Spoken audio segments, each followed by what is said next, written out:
Okay sir, so good morning sir. Sino kani aton nga ngalan sir? Good morning. Ako si Sir Romel from visual artist,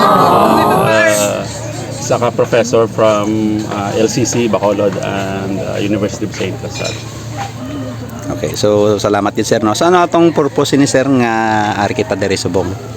So ang purpose ni is to unite all artists diri sa Kabangkalan, no, kay tikon lang tawon ta. There's a lot of artists, student artists in Kabangkalan. Ginatagaan sila venue para ma-expose man ang ilang talents, no.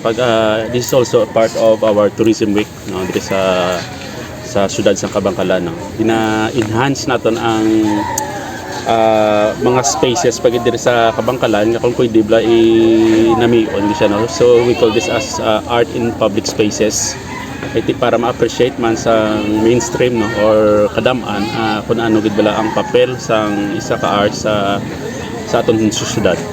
So salamat gid sir sa imo nga pag diri sa ila, no, pagpanguna sining programa lamin gid sa aton nga tourism week, no, diri sa aton City of Kabangkalan. So may mambal ka pa sir?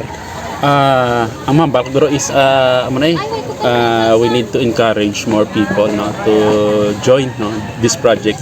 Kaya tika ng taon talaba ni sang aton nga dike. So probably ang aton nga project ma-extend pa gina siya, no. Siguro mga 2 years, no. Manaman ni ni engineer nga sino ko pag 2 years, mga 2 years na matapos naton tanan nga mural kay ti magaservice ang tourist attraction sa atong syudad kag ti mapalambo pag di ang ang talent sa aton nga mga artist diri sa Kabangkalan kay ti kun lang tawon taya ang arts siya ara gina siya mo sa biskandiin lang, no.